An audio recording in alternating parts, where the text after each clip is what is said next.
Hello and welcome to this game review. So in this one, I'm not sure which color you are playing, so I will talk about both sides. So this was an interesting game, and it goes to show how not to play with two pieces against the rook, and how not to play with the rook against two pieces, as we will see a few mistakes by both sides. So first we have this gambit, d4. I'm not sure what it's called. I guess it's the Deutsch Gambit, but it is kind of playable, but it's not very good. Generally, with white, I would suggest playing something more normal, just d3, c3, d4, and slowly improve the position. But okay, this is playable, but now white has lost a pawn, but what he has gotten instead of the pawn is an advantage in development and the unopposed dark squared bishop, and this pin mainly, which is quite annoying. Castles f4, so this is white's point. Black plays d6, and white opens up the rook, and now the rook is also attacking on f6, as well as putting pressure on f7 at some point. But still, black has a pawn, so he should be more or less fine. And the white has to play very energetically to make use of the pawn. And here, for example, after knight c3, there is the huge threat of knight d5, which black has to stop, so now white has developed a piece for free. And later, white can start doubling on the f file to put pressure on the spin, and probably white has enough compensation. But c3, the problem with this is that this knight actually gets improved. And with the knight on e6, now this bishop is attacked, which white really cannot lose this bishop, and the queens are threatened to be exchanged. And if black exchanges the queens, then his initiative against this king doesn't really matter anymore. So this is the problem, not to mention this knight has lost its best square. So now white has to kind of take the pawn back.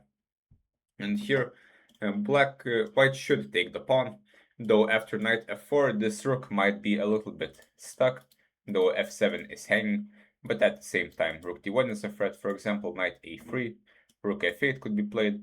The rook is probably going to run away, but black should be slightly better because the rook will be a bit out of play.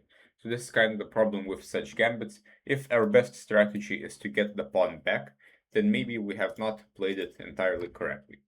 So knight a3 is played, and now after king g7, white is purely a pawn down, and this weak king doesn't matter much because there are no queens on the board, so there will be no attack.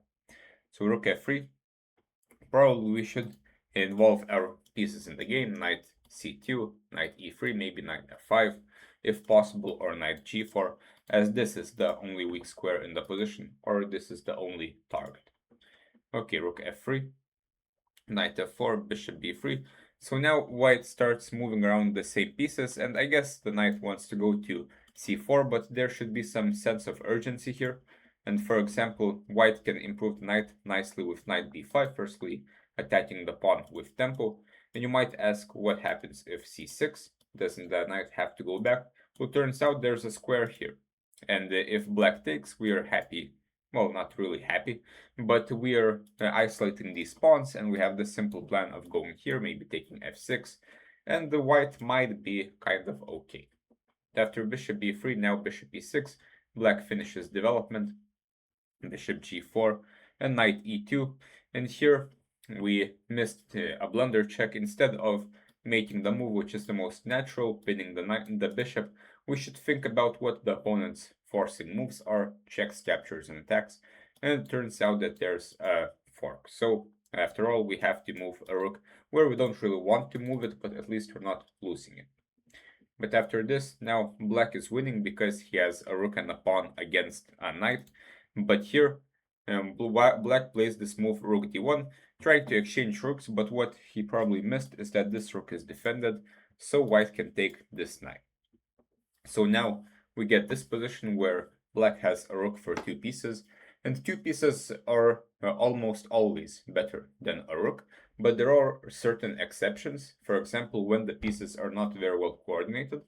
For example, here the knight is horrible on a1, the bishop here is also not doing much, and when there are no other pieces to support these two pieces. For example, if there were queens or rooks, the two pieces could attack very nicely against this king, but when they're only together, they're not very good. And the last thing here is after rook d8, the rook goes to the open file, and it very easily activates itself either to d2 or later to d1, b1, taking some pawns.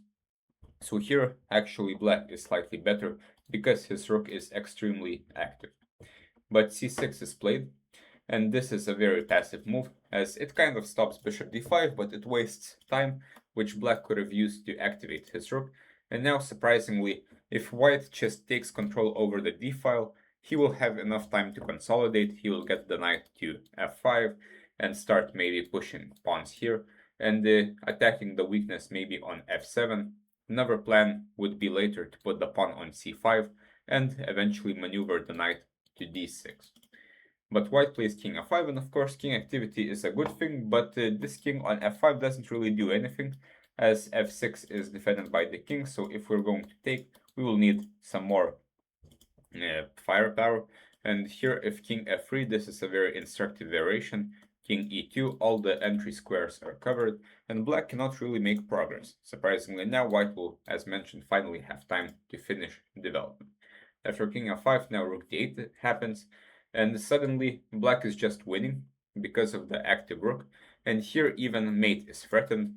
White saves the pawn, but unfortunately this is checkmate, and already here the black rook was going to take everything that white has. g5 is the only move to not get checkmated, but after some variation, black just has an extremely active rook, while our pieces are quite bad, and black is picking up all the pawns.